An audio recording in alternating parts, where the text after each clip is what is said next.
Hey, I'm Dave, and you're listening to another episode of Dying to Listen, presented by the Disc Golf Dyers Guild. We have Bryan here from Fellen Bomb Dyes, so let's see what we learned today. So, welcome. Thanks again for taking time out of your day. The first question I have for you is, how did you come up with your name? So my full name is Bryan Fellen Bomb. I've been told it's German. It sounds German. And from what I've been told, it means fallen tree. So kind of was thinking about what to name my dye page. And everyone's got really cool names. But for me, I was like, well, it'd be cool if it's like, if I could have like a logo with like a disc chopping a tree down, like being thrown. But that's a lot to put into a logo. So I went with Fellen and then like bomb, like throwing bomb drives, like everyone wants to do dyes.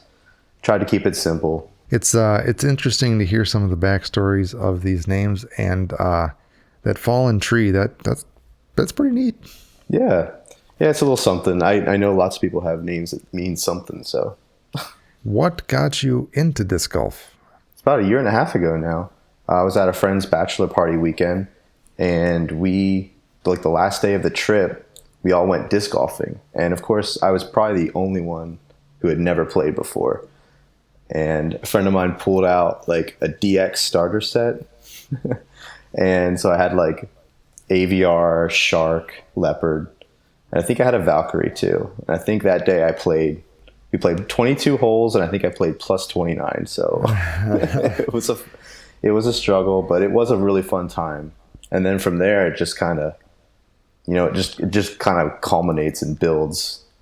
What do you like about disc golf, and what does disc golf mean to you? I guess for me, I've always kind of liked being outside. I don't think I ever realized that until, 2 or 3 years ago when we all got stuck inside. But how important it is being out and being in nature. And disc golf was kind of this cool thing of being in the woods, going hiking, two things that I really like doing. And, it makes the walk a little bit easier if you're throwing to a target every time. Yes. And it's also kind of like a good test against yourself, I guess, if you want to think about it that way. You're always trying to beat your score if you're not trying to beat your friends. So, yeah. It's always fun playing with your friends because you like, can we just do 2 off the tee, or can I do that? Absolutely. Yeah. So what got you into disc dyeing? So a friend of mine, this was probably like 2 or 3 months after I started, a friend of mine, Adam, he had mentioned to me, because he knows that I do art. And he was like, "Oh, if you do art, like you've been doing these acrylic pours, you should check out like disc dyeing, because it's really similar, like aesthetic to what you're making." So I went and looked it up. And, I've used dye before, and I was like, okay, like, RIT dye or whatever. And I looked into some of these things that people were making. It was just crazy. And as a creative person, like whenever I find a hobby, it's fun to like combine that hobby with a new thing. So that's just kind of where it started from. And you just go down those rabbit holes of like, what's possible? What's next? Yeah. So what is your background? I know you said you were a creative, but what do you do, and what do you do for a living? So my background, I have a fine arts degree with a concentration in painting. That's not really been put to use, I can tell you that. I was kind of one of those kids who you go to school and people are like, "Oh, well, you're good at this, so you should go to college for that." And I was like, "Okay, we'll do that." And people tell you there's jobs out there, and that's a whole other argument and a whole other story. But yeah, so my background is in arts, fine art, and I've just always been someone who likes making stuff. And so for a living, I actually work in a wood shop. I work at a wood shop. We make cabinetry. And when I say cabinetry, we make speaker cabinets. So if you've ever been to a concert and you've seen those big hanging arrays of speakers, that's the kind of stuff we make. And so from there, it's like being in a place where you make all the time, it just really wants you to make more because you get ideas of what you want to do. Yeah. That's awesome. Yeah, I had another dyer on, actually, Happy Tree Dyes, and she does woodworking as do I. Oh, sweet, yeah. That is awesome. What do you make cabinets for a specific company of speakers? Well, so we make our own. It's a company called Claire Brothers, Claire Global. We're probably one of the biggest leaders in our industry.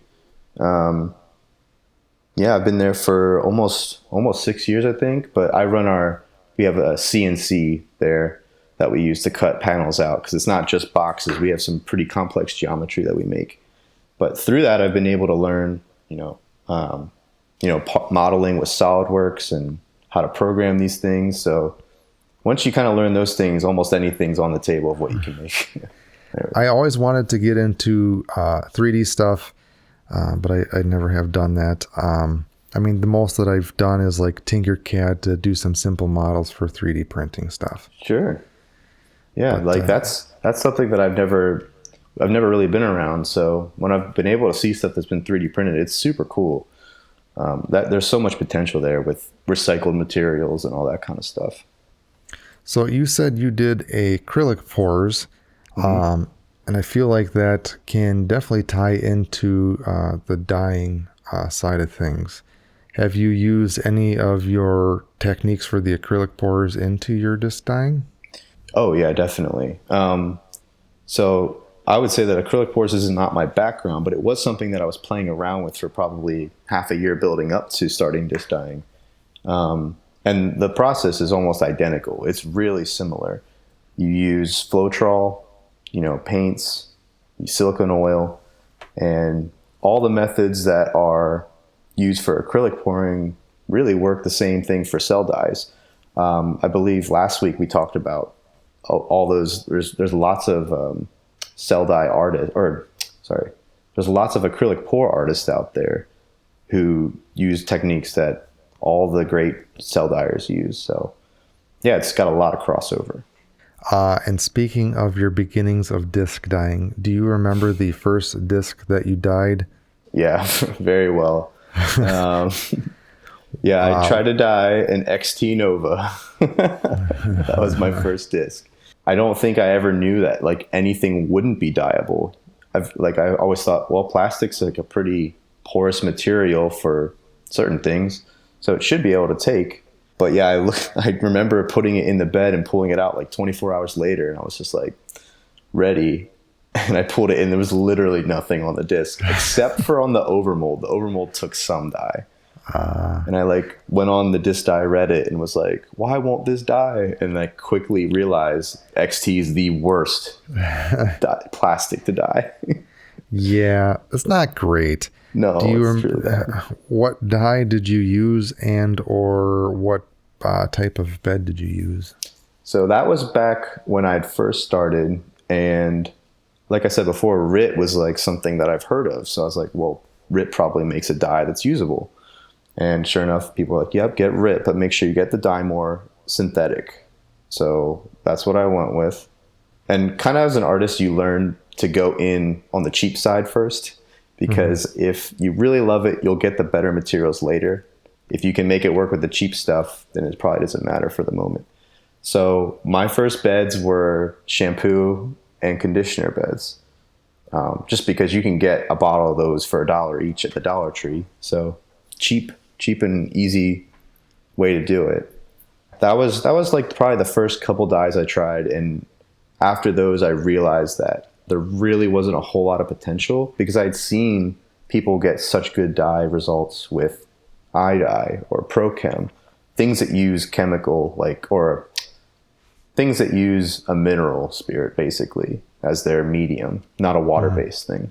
Was there any aha moments that kind of clicked to you that, made your dyes better or more successful than your first dyes?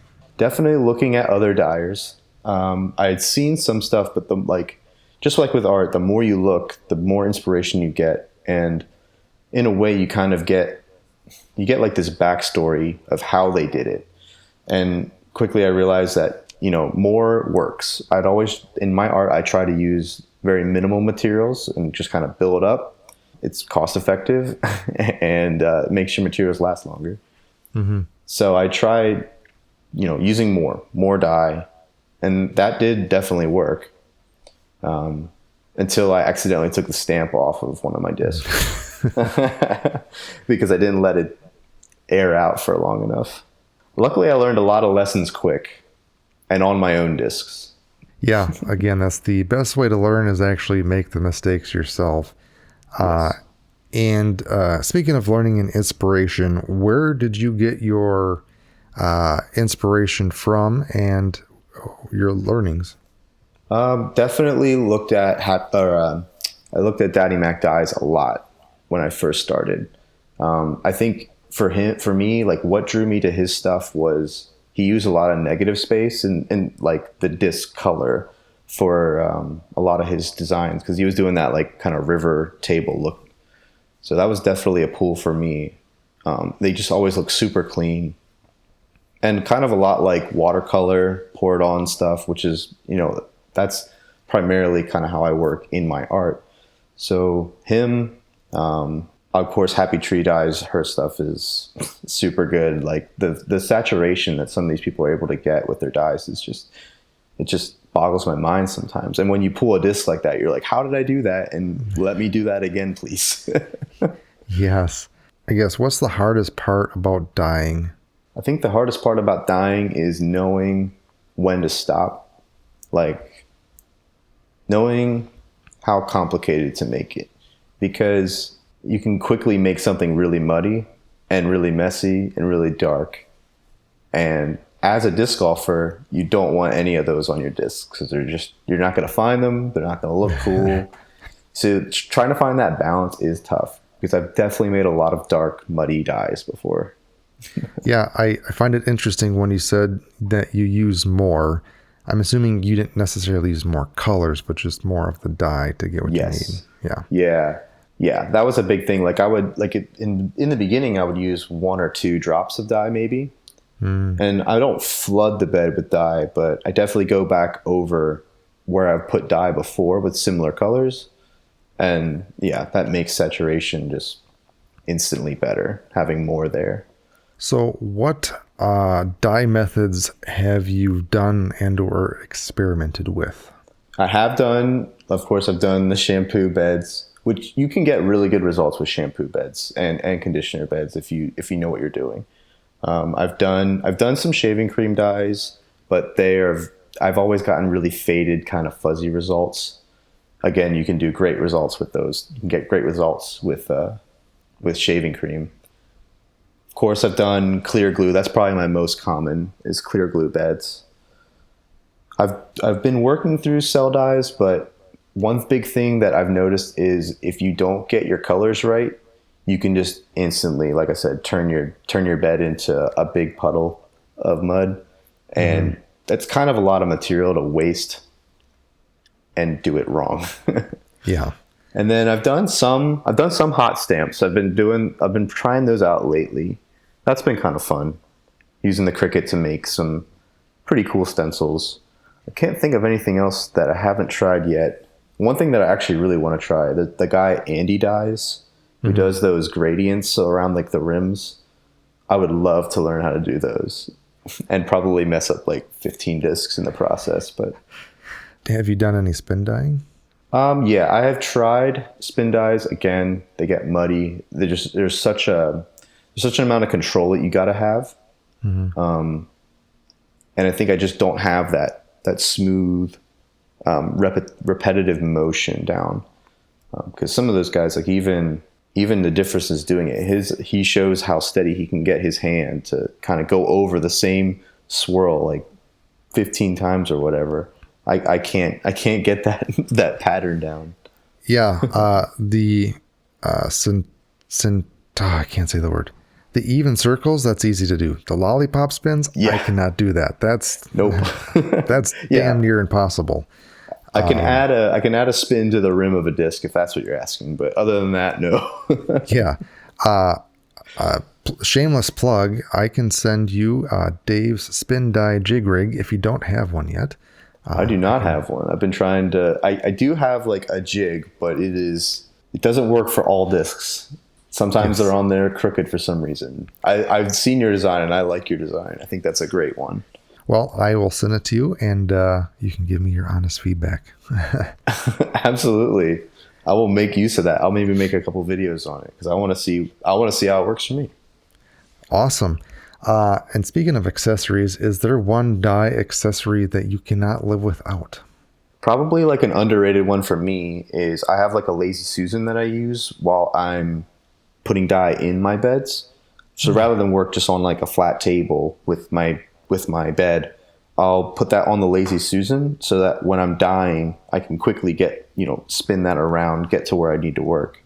And it makes when you want to blow into your beds like a lot easier to kind of maneuver. It's really simple, but like that really makes the experience just a little bit more fluid and smooth for me. Yeah. Have you, one, noticed any experiences when you spin it too fast that messes up the design? Yes. And or two, use that to your advantage? Yes, as well. Yeah, definitely both are possible.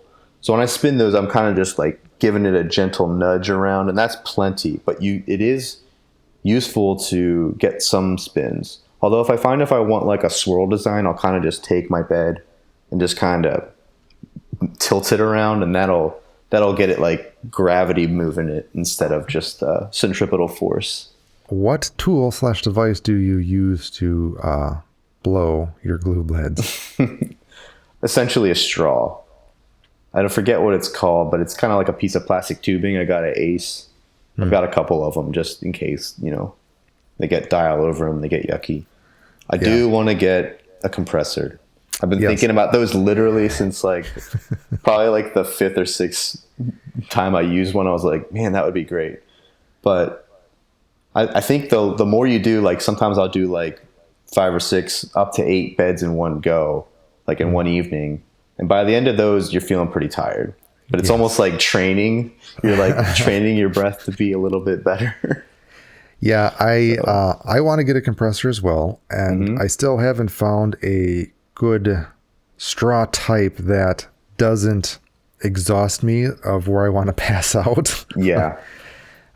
So still looking for that. It's tough finding like the right diameter. Yeah. Because if you get too small, you're not getting enough air through. If you get too big, you're just blowing all your air out in one shot. Yeah. I think the thing that I'm currently using is a syringe tube, like a larger syringe tube that works. So if someone saw a disc, what would you say that your method or signature style is? I don't feel like I have one yet. Like I said before, Daddy Max he is like the guy that does the river table dyes. Emily is the girl who does the star dyes. Gary's the guy who does the painted tree dyes. I've been trying to do like a lot of these tri star dyes like this. I really like how these come out. They're not overly complicated. They're kind of clean, but I really like how those come out. So maybe if someone saw those, they'd be like, oh, that's that guy. But I guess we all kind of like, as artists or makers, we all copy from other people. Some not intentionally, but like you take inspiration from everywhere and all the people around you. But it is like a very strange thing of what makes your stuff yours versus someone else, I guess. So finding that voice is tough. It is. There's only so much you can do, and you probably heard this saying, great artists steal. So, just like in songwriting, there's really no original songs anymore. Everybody's done it. Yeah. So absolutely.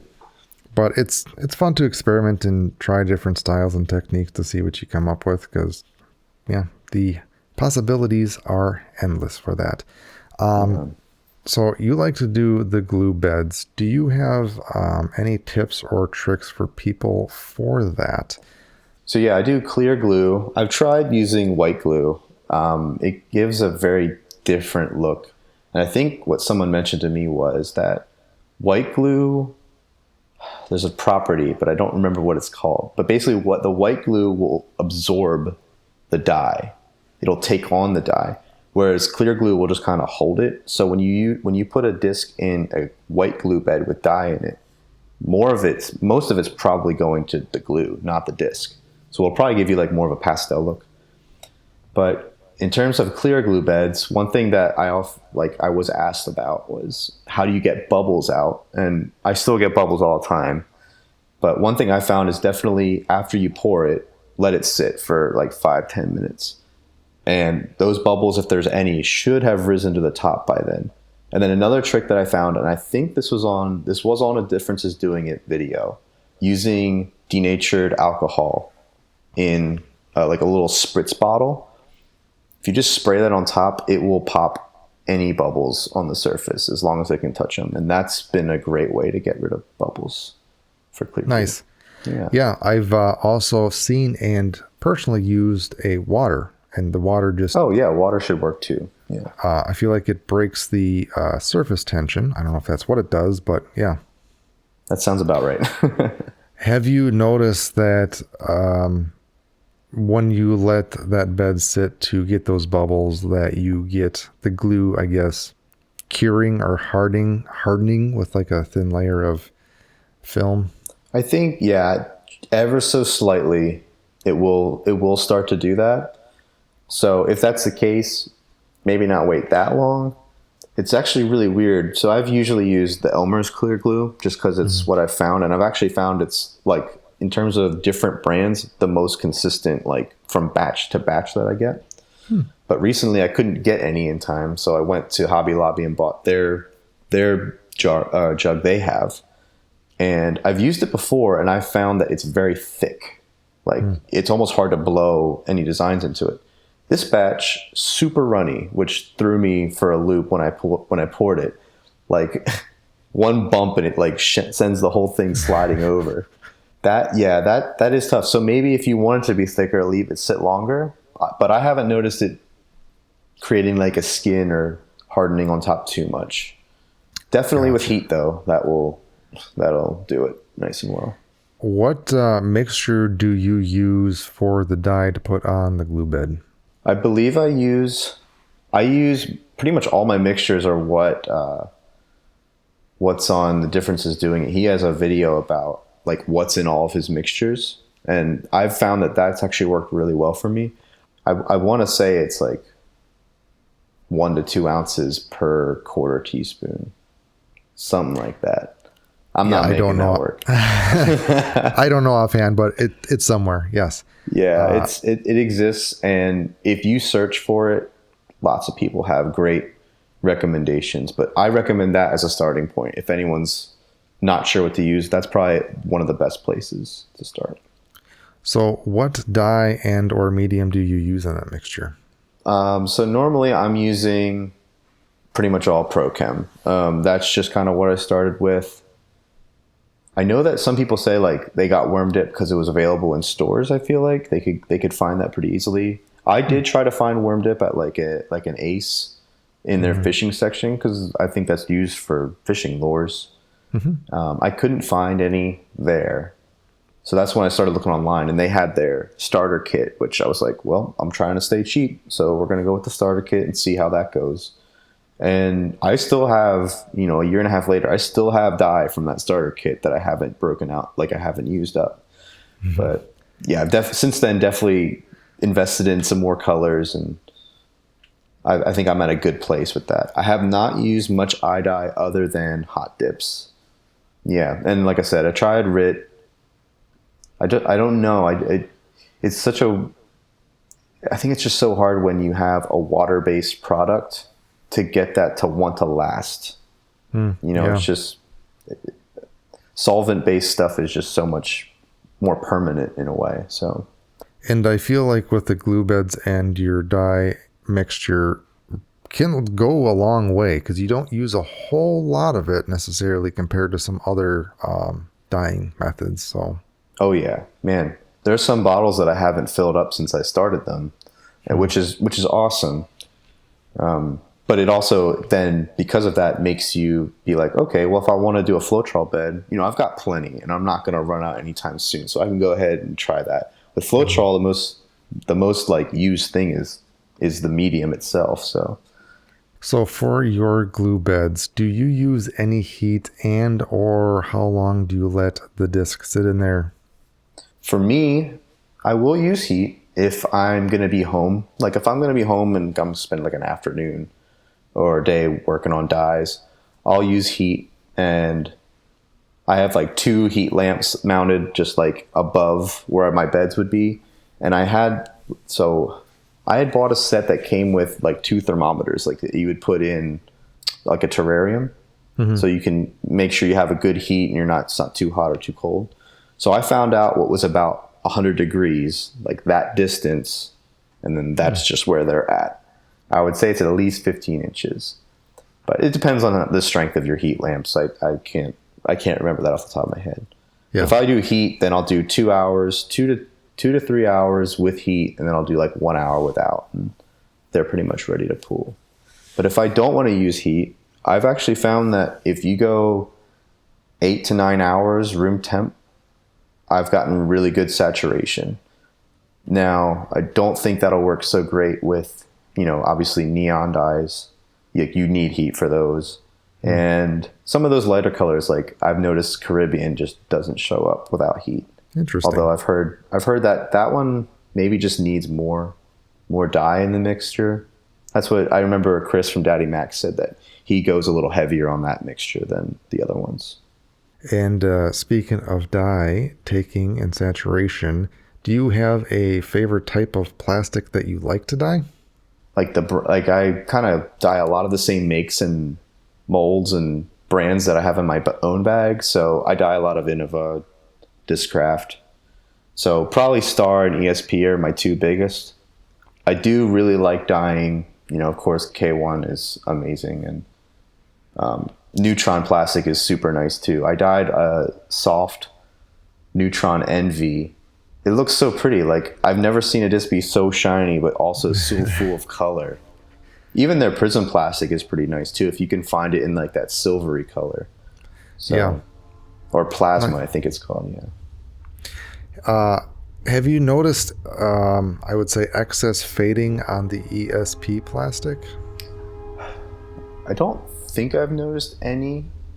I do notice certain colors wanting to fade on any disc. Like I think bright blue can, like Procam has a color called bright blue. It's very interesting when it takes your disc, it'll look really opaque. Like it'll look blotchy, like really solid, not like deep how like some other colors will look. I've noticed that fading. And to your point about like discs or dye fading on discs, I remember a comment might have been the last episode that was out, about this weird texture on some discs, like with cell dyes. I have felt that too. And I don't know what it is. It almost feels like it's always usually the first disc I pull from that bed, never any of the other ones. So part of me wonders if it's like some of the powder hasn't dissolved fully, and it's like baking onto the top of the disc. But it's really, really weird. That is fascinating. Yeah. Do you have any weird commission requests that stuck out to you at all? Thankfully, no. I have not had many commission requests. I've had commission requests for, just, hey, I've got this disc, can you throw some dye on it? I'm like, yeah, sure, I can do that. I don't think I've gotten to the point. I definitely sell more from stuff I've made than commissions. Commissions are tough. I always feel a ton of pressure, even if they're like, whatever you want. And I'm like, that's even worse. Like, I don't have a prompt now. Yeah. So yeah, I haven't gotten any weird ones yet. Let's put it that way. Gotcha. Do you like to keep the stamp, or do you like to wipe it? I like keeping the stamp, especially if I find like some nice ones. Discraft has some really cool ghost stamps at the moment. I'll keep those. Those look amazing. Anything that's like holographic or got like some kind of sub effect on the stencil or on the stamp, like hearts or patterns or anything like that, I'll keep those. There are some stamps though that I'm just like, I don't like. I dyed a boatman for a friend of mine, and the only boatman I could find was their Halloween edition from last year, which, if you're like horror films and you like the Halloween stuff, you probably love it. but it was just a little too much. Some of those stamps look like kids' toys. Those ones you can wipe. So when you do wipe the stamp, how do you wipe it? And are there any color stamps and or disc brands that you find difficult to wipe?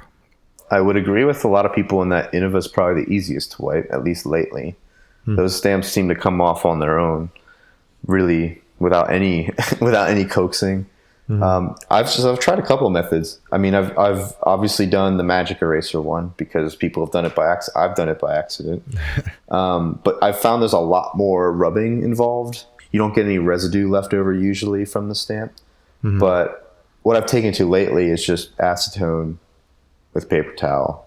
Do a bunch, like kind of flood it. Like you want it to be wet, because if you let it dry, it'll kind of, that stamp will like seep into the plastic and you'll have a slightly pink disc afterward, or whatever color you have. No, I tried the magic eraser. I'm like, this is taking too long. Yes, you can do it, but it was just taking too long. I want something that goes really fast. So just basically dip the disc in acetone. But I've had a few instances where I don't know, like the top laminate of the plastic to start peeling up. I could see that. So got to be careful with that. I can't remember what specific plastic that was. I think it was Innova plastic, but when you wipe your stamps, you do have to be slightly careful sometimes. Yeah, that is a good point. Like, also obviously wear gloves and be in a well ventilated area, because acetone will dry your hands out super fast. I know because I've spilled it at work on myself, and it's not fun. Yeah, well, you're a better man than me. I wear no gloves in a confined space. I mean, yeah, usually I'll try to have a window open, but there's only so much you can do in a small room with like no ventilation. So where do you purchase your discs to dye? I probably do almost all my purchasing online, only because I don't have too many disc places around me. Probably the biggest one that I have to buy discs is a Play It Again. And they actually have a pretty good selection, but they tend to be, there's not a whole lot white there. I'll go there every now and then and find some nice white plastic. And I'll dye other colors than white. I mean, there's some nice colors out there, but it's usually always like red, dark blue, green. And I'm like, no, we don't want any of those. Not a great canvas. Oh yeah. Yeah. Perfect for a disc golfer. Bright green disc. That one's not so bad actually. But actually, like, there's a hardware store around me. It's an Ace. They actually have a super good disc golf section. Like, they recently just started getting Castoplast in, and I'm like, how is a hardware store getting Castoplast? But apparently one of their guys is like really into disc golf, so he's like pushing for that, which is cool. But yeah, I shop pretty much all online. Huh, Ace Hardware. I would never imagine that. I know. This Ace is pretty good. And it's like literally a quarter mile from my work. So even today I stopped in and was like, where's the Castoplast? And they're like, oh, we haven't unboxed it yet. I was like, okay, never mind. Can you go on the back and unbox it, please? Yes, please. Could I see that? What are your some of your go-to online stores that you like to go to? I think Infinite is probably the most popular for me, mostly because they frequently have clearance or discs on sale. And even the stuff that they don't consider to be on sale still is discounted. Like, you can get a couple bucks off, and $1 here and $1 there if you're buying 50 discs is, it's a lot of stuff. That's a lot of money saved. And I like that you can see, at least you can get a general idea of what color am I picking, what stamp am I looking at. I do like them. I haven't had any issues. That being said, I haven't bought discs in a while, mostly because I've got too much else going on, and sitting on 40 discs is it's a bit of a money pit. Yeah, as I look over at the over 100 white discs that I have over here. I mean, it is the dream. I'm not lying. Well, you see a good deal. It's cheap. Might as well get it. Absolutely. But it's now I'm like, well, they're too good. I don't want to mess them up. I don't want to, waste them. That's the other hard. That's like talking of hard things. Like that's probably the other hard thing is like, oh, which one do I want to dye today? Like, and you're like, oh, I'll save that one for when I'm better or something. That day will never happen. Yeah, it won't happen. Just go for it. Send it. So, where is your dye station, or where is your setup? Up until very recently, it was, in my bedroom, which is kind of where my studio was. But we actually just bought a place. I'm sitting in what will be the studio, but all the white walls right now are pretty bare. So I've got like a table built, but that's all we have at the moment. Nice. But it will be here. This will be the creative room, and I'm so thankful to finally have that space. That is awesome. Just wait till you drop one of your dyes, and you'll have some color on the floor and walls. That is coming, and oh man, I'm not prepared for that. I'm not prepared. Have you had any accidents yet? Probably the worst I've had is trying to clean off like a Floetrol bed with like teal and pansy in it, which are like two of the worst dyes to get on your hands because they will not come out. Mm-hmm. Have I spilled a bed yet? Knock on wood. I know I've got some here. I don't think I have, but yeah, it's coming. It's gotta be. It'll happen, and it happens to everyone. The next part will be finding like where to clean them, because we've got a beautiful, nice white farm sink now, and the bathroom sink is white. So something tells me I'm going to need a shop sink outside. Yeah. Do you have a basement? No, we do not. So we're like a townhome. Yeah. Okay. Yeah, I wish. Yeah. I have a nice sink in my kitchen. I'm like, I'm not using that yet. It's a white farmhouse sink that's... Yep. I'm pretty sure if any dye gets on there, it will die. So I use my utility sink in the basement. So no, that's smart. My plan for the moment is going to be 2 basins. One that's clean soapy water and one that's other soapy water. Just try to like get them downstairs, get them outside, clean them there, and then just be able to rinse them. So we'll see how that goes. Because yeah, I've thought about it. I'm like, this could pose some interesting challenges. Yeah. And speaking of cleaning your disc, do you do any special process after you dye your disc? Other than washing them out in the sink with some soapy water, that's all I do on any normal dye. If I do like a spin, I definitely try to let that dry for a little bit and use like, not an abrasive sponge, but they make those blue sponges that are one side of the sponge and the other side has like kind of like a scuff pad. I'll use that to kind of wipe around the edges and try to pull up any loose dye. Because already I've like had them in a stack and one slipped and it's put a nice big scuff on one of the discs. So I'm like, well, should have washed them sooner, I guess. Yeah, I remember I did a spin dye and I put that disc in my bag, and it was a bottom spin and it left a mark on the other disc that it was resting on. So yes. I now clean them to the best I can.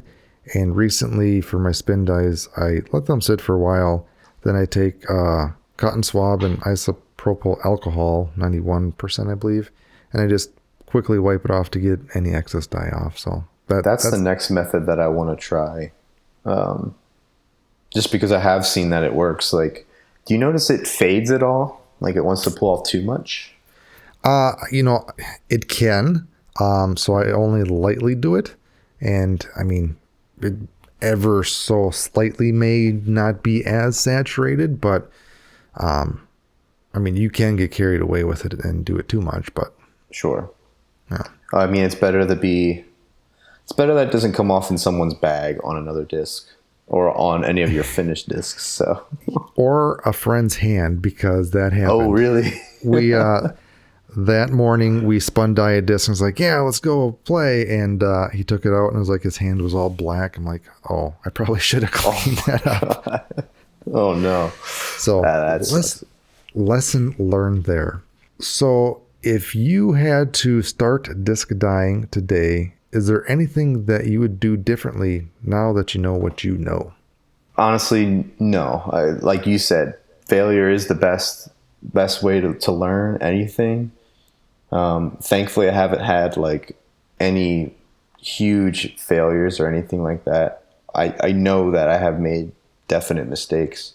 One thing that I would definitely recommend, and this is probably just like life advice, but if you ever get the chance to like promote yourself, if you want to promote yourself as a disc dyer, make sure if people are interested that you either have it in writing or that what's going on is actually legit.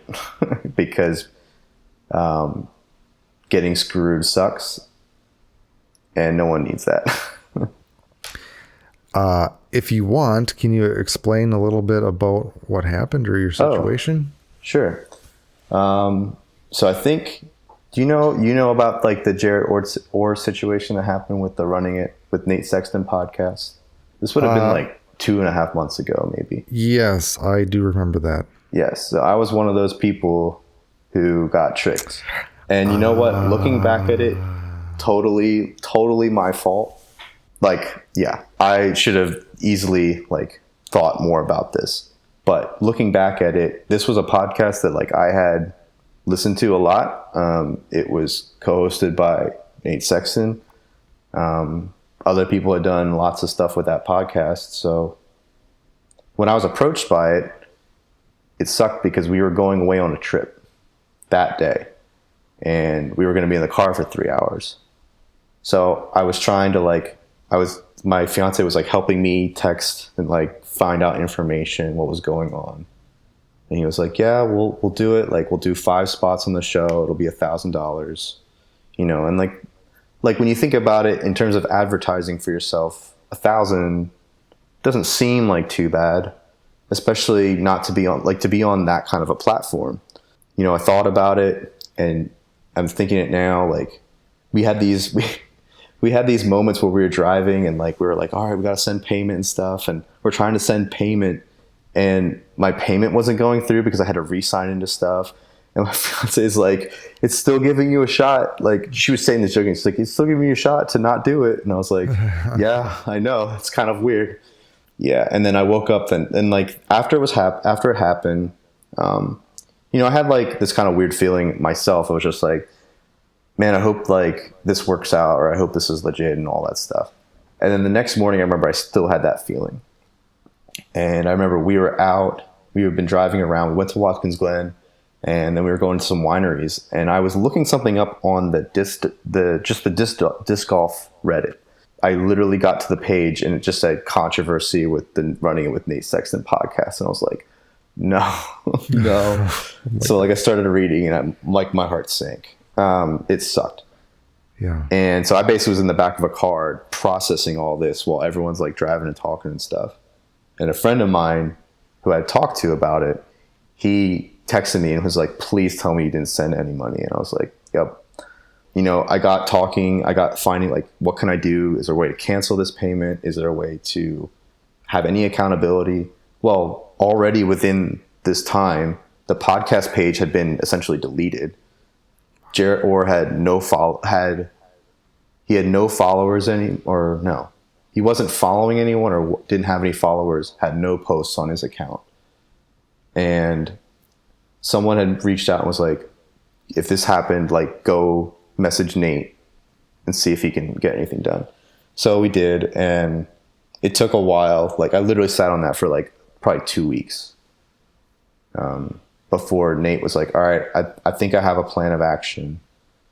And apparently he's like, I talked to Jarrett and he said that he'll give money back. And I was like, okay, let's see.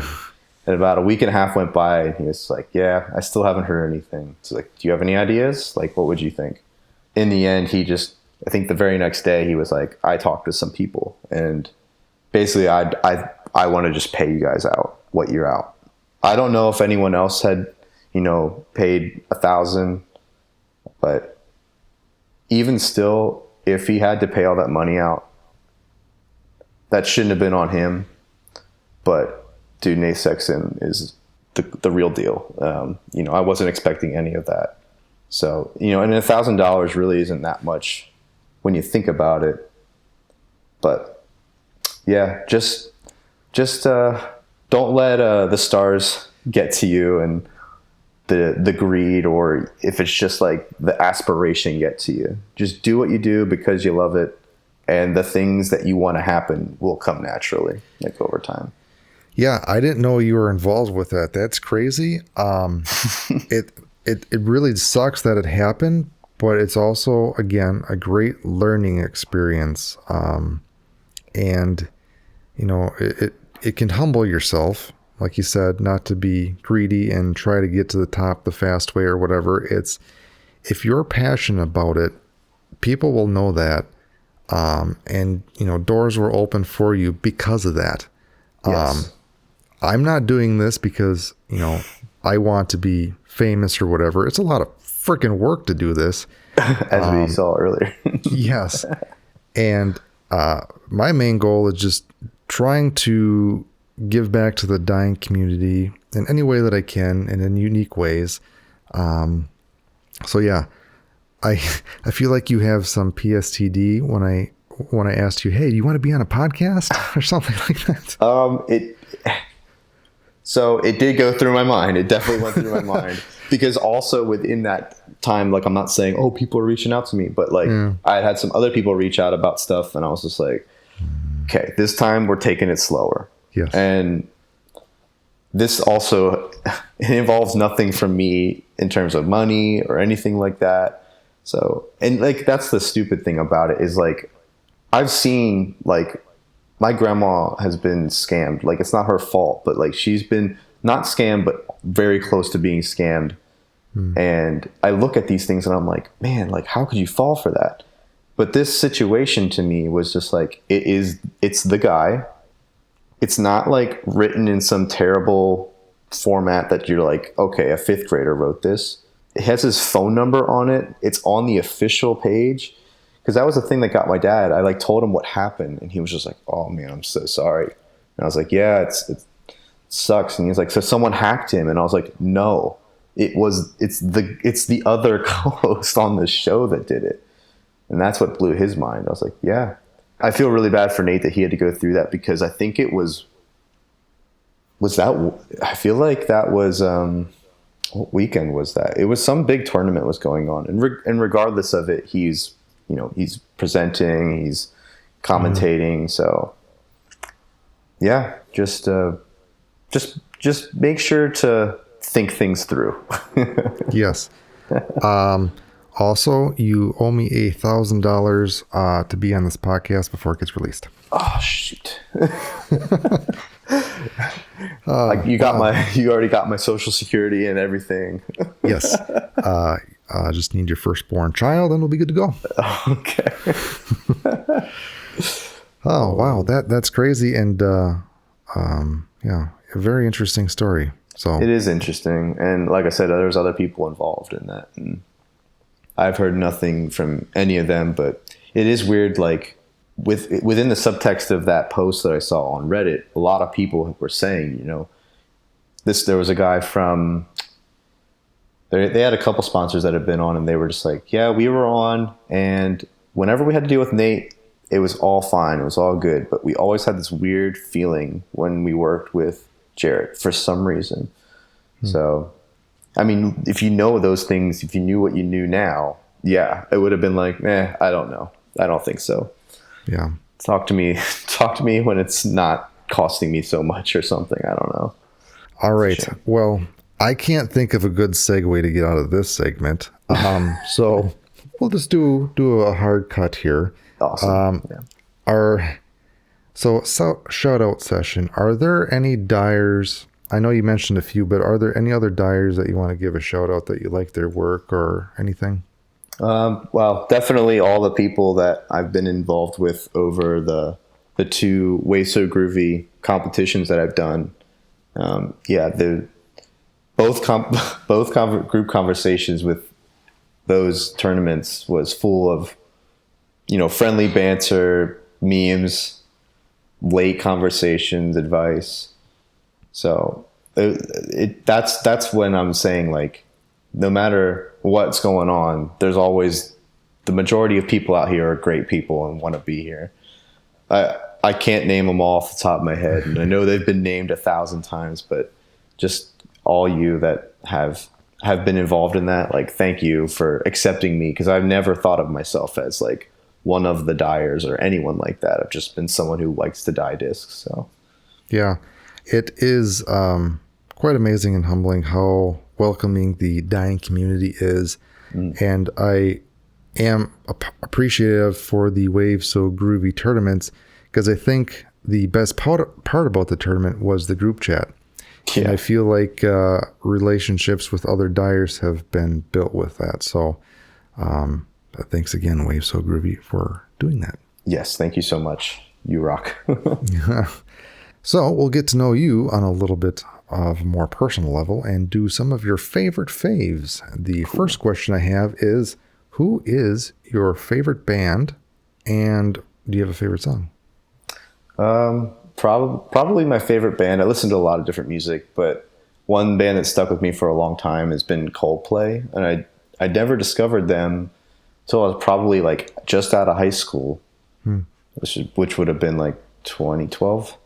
Yeah, I just like, I can sink into their albums. I mean, like their latest stuff is okay, but they still have music that I love listening to, and I'll put on if I need something to cheer me up, or if I need something to like get me in the groove, get me singing, whatever. But yeah, I listen to a lot of music. I'll listen to instrumental. I'll listen to like video game music is great. Lo-fi stuff is really good for dyeing. Just kind of gets you in like this headspace of working. And even to that point, I'll listen to podcasts. I'll listen to audiobooks. Definitely different things. Well, as long as I have something on, I think I'm able to get in that zone. Yeah, I feel like music has that special quality that can get you into a creative mood or zone. It's definitely, sounds lame, but has some magical powers. Oh, I definitely think so. Like going through school, I know, and you hear this and you're like, yeah, whatever. But like, I was always told like instrumental music is really what you want to listen to as an artist. Like, because instrumental music it's not full of lyrics. It's not full of like left brain stuff. If you think that way, like instrumental is all the notes and the sound and how it feels. And while lyrics obviously offer more to the music, they can sometimes pull you away. And I think I could agree with that. But I've never seen like, oh, I have to listen to instrumental or I have to listen to vocals. So yeah, no, I have to listen to Mozart when I dye. Yes. You know, just only whale sounds, as my studio, as my painting studio would do. All right. Your favorite food? Definitely sushi. I feel like other people have said that, but that's like a recent thing. I mean, maybe that's just like a recent fad that we're having here in the United States, but like, yeah, super good. Like, it doesn't feel too filling. You know, feels healthy at least, but I love like the flavors that you get. Yeah. And like once you can get past, even if you don't like raw sushi, once you can get past that, like whatever that fishiness of it is, it's super good. Do you have any favorite restaurants or places you like to go to get your sushi? I can't say that word. Sushi fix. Sushi.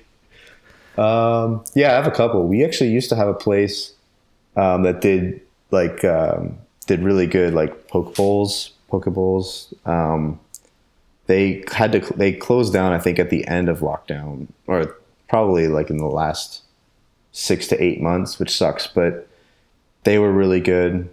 I have some other small sushi places. Definitely go to small places. Like, they're going to probably have your best sushi. Probably not some big chain places, but yeah, I recently saw something that specific like to Chinese restaurants. Don't go to a Chinese restaurant that has 5 stars. It's going to have bad food. Get one or go to one that has 3 stars because it's going to be shitty service, but amazing food. Oh my God. Yeah.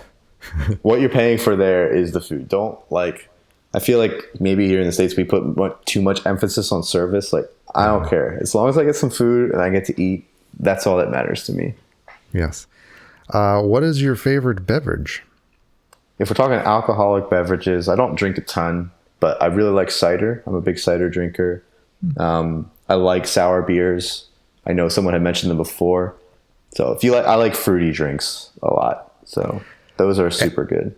As do I, even though it's not as manly, but boy, howdy do they taste good. Oh my God. Yeah. So much. So good. Like, who cares about that? That's trope. And I totally sympathize. I know you said that you're on keto. My fiance, she really likes keto, I think, because she's found with like other diets or even just eating regular, like just a normal whatever diet, that carbs just really disagree with her in terms of skin. I think she just feels a lot better when they're not in her diet. So while she would love to have, a drink or a cider all the time, she knows that it's probably best for her not to. And that's why I don't really drink a whole lot either. Yeah, again, I haven't had a beer in forever. So whiskey it is. Hey, that's fine too. What other hobbies do you have? Outside of work, I'm someone who just likes to make all the time. I like whatever it is, it doesn't matter. Art, for like stuff for around the house. Right before, this would have been actually 2018, I had some like scraps of wood at work, and it was coming up on Halloween. And I was like, I'm a Harry Potter guy, and I was like, oh, it'd be kind of cool to like make a wand or whatever. So I made a wand, and it actually turned out really cool. I was like really happy with it. And someone asked me, like, oh, could you make me one too? So I made them a wand, and then like within probably 3 or 4 weeks, I had like 5 or 6 people ask me to make wands. So before I was disc dyeing, I was a wand maker. So I'd make those. I'm a really big Formula One fan, so I watch Formula One when it's on. It's going to be a race this weekend, so that'll be fun. Yeah. Nice. Yeah, I'm just that kind of maker person who just, whatever it is, like, doesn't matter. I want to make something. Let's go. That is awesome. I'm kind of the same way as well. Yeah. If you're still making the wands, my wife would love one. Okay. I'll plug it at the end so you can know where to go. Yes. All right. Next section. If you had to pick 3 discs for the rest of your life to play any course, what would those 3 discs be? So for putter, I'm probably like, I want to say Luna just because it feels really good, but man, the price of Lunas lately is insane. So I'm going to say Pure because very similar kind of disc. I really like that as like a Pure, as a nice throwing disc. Buzz, kind of similar, both straight flying discs with some fade on the end. And then a Leopard 3. They're super comfortable in my hand. You can get some that flip. You can get some of the more stable runs that just go straight for a while and then dump out on you at the end. So that'd probably be it. Nice. Do you have a favorite disc? So probably like one of my first favorite discs was an Innova Mirage. Actually, that's this one here. This disc, it's not one that I see very often. And when I found it, I was like, whoa, I've never seen a disc like this. It's like super thin. Mm-hmm. It's a very, very flippy putter. That is like one of my favorite discs to throw. I feel like it probably won't be for very long because it's super flippy, but very good beginner disc. I wish I had found it sooner. So when you play around, how many discs do you bring with you and how many do you actually use? Ooh, that's a good question. So I was just counting the other day. I think I have, counting putters, I have like my putting putters, I have 20. And of those discs, I probably use like 60%. So probably like 12 of those discs. Some of those are like mostly like I have the same disc in a different mold or in a different weight or a different plastic, just for different conditions. But yeah, I try to use everything because then sometimes I'm just like, why do I even have this if I'm not using it? Yeah, no, gear buying syndrome is real for me. Oh my gosh, yeah. I've been getting into lighter weight discs, and it's been helping my noodle arm. And I've also been getting into using or getting the same mold but different weights because those I've been finding fly slightly different. So yeah, they definitely do. I have like So I like throwing putters and mids, and I really like the Mako 3 as like an understable option compared to your Buzz. But I have a Halo Mako 3 that doesn't fly. Like it's kind of stable, to be honest with you. Like it goes out flat, but it will want to fade at the end.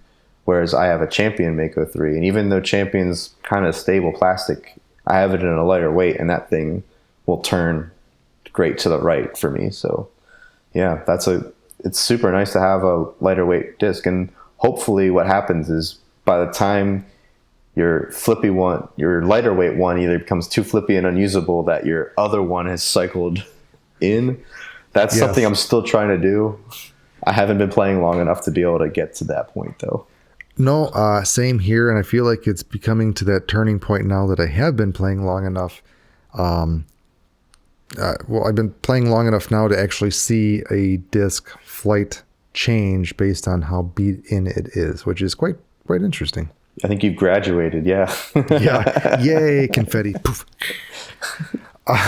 Or you could just be like me. Like usually what happens to me is I end up losing that disc before it ever gets the chance to season in. So speaking of losing discs, I've never permanently lost one. Last weekend, I got a call. I played a course in the Superior Duluth area in October of 2020 or 2021, and someone finally followed it and called me. I was like, yes, my record of not permanently losing a disc is still intact. Wow, that's amazing.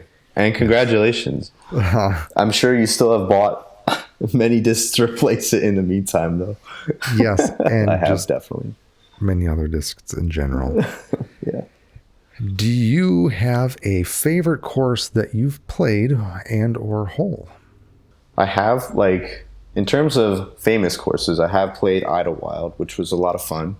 It was a challenge. This was back in the summer, and it was really humid, and the course was kind of unkempt, I'm going to be honest. So, certain fairways were very high with grass, but it was really cool playing some of those like iconic holes that you see on coverage, you see throws play, and you're just like, oh my God, I fived a hole like this guy throws no problem on a 3 or whatever. That was cool. But in terms of courses that I play a lot, we have a course called Muddy Run Disc Golf Course here in Lancaster, PA, and that course is like a really good mix of open holes, tight holes, elevated holes. So that's probably my favorite course. Yeah. That's awesome. Do you have any courses on your bucket list? Yeah, Maple Hill would be amazing. I think that's on everyone's. Eagles Crossing, I think would be fun to play too, just because I've seen those are like, I think what's the similarity between those two is definitely the views, the location, the beauty of just the course itself makes you want to play there. But I would also really like to play, I feel like I've seen this more of like, not urban golf, but in more of like an industrial place. Because I've like out here we have like farmland, woods. That's about what we play. And we actually don't have too many park golf courses, but yeah, like maybe something closer to a city. That would be kind of interesting. That reminds me, I've seen some YouTube videos of basically guerrilla style golf where you bring a portable basket into the city and make up your own course. Yeah, I have seen those. I think I actually have seen that. I've heard some bad stories about discs through windows, but yeah, maybe just keep it away from buildings for the time being. All right, next section, dream date. If you had to pick a pro disc golfer to hang out with and or play around, who would that be? Well, I'm partial to Nate Sexton because of his generosity and who he is as a person. I think he would be a super cool guy to chill with, to play on the course. I think he's someone that no matter how good or bad you are, he'll always have some kind of feedback to be like, yeah, you're doing that, keep doing that, or this is what you got to do to get better. In terms of like, that'd be in terms of like MPO. FPO, I think I think Kristen Tatar would be a really fun person to play around with. She seems like a super grounded person. I know she's quiet, but I feel like she's got a lot going on, like in terms of how she thinks and approaches life. So, even beyond disc golf, I think she would have some great words to share. All right, so Fellen Bomb Dyes is going to be putting up a disc for raffle. So if you want to help a starving artist, you can win his amazing die for only $1. It's only $1. Do you want to explain a little bit about that disc? So this is a Streamline Pilot, pretty common disc, but from what I've heard, these fly really well. I personally haven't, only because I've already got a disc that does what this does in my bag. But I wanted to get something that had kind of the style that I've been doing lately. That I think this one came out really nice. So definitely want to see someone win this one. Since I switched my bag to MVP/Axiom, not Streamline yet, but I really do want to try the Pilot and might buy some tickets. Their plastic is so good. Like, it feels so nice. If I didn't, like, this is like the hardest part about being a disc golfer is seeing like discs that you're like, I would love to throw that, but for some reason I can't part ways with something that does the exact same thing. Yeah. So if you want to get your chance to win that disc for $1, you can head to dyersguild.co to enter that raffle. So you're listening to this now is when the raffle will start, and it will be live for 2 weeks. So you can find the link somewhere. I don't know where you're listening, but you can find it somewhere. But Bryan, I appreciate you taking the time out of your day. You had some interesting stories, and I hope someone learned something. Where can people find you at? So you can find all my disc golf dyes on my Instagram at Fellen Bomb Dyes. There's dots between those 3 words. That's where I'm going to post all of my stuff. So that's probably the best place. And then on my Etsy shop, Fellen Bomb Dyes. That's where you can find everything that I've made and everything that's available. Fantastic. Well, if you haven't checked out Fellen Bomb Dyes' work, go check it out. It's pretty amazing stuff. And if you want to buy some of his other discs, please do that. Even if you're a dyer, I find it interesting and fascinating to buy other dyers' discs just to kind of see how they actually did something. So, all right. Well, until next time, we will talk to you guys later. Bye. Bye.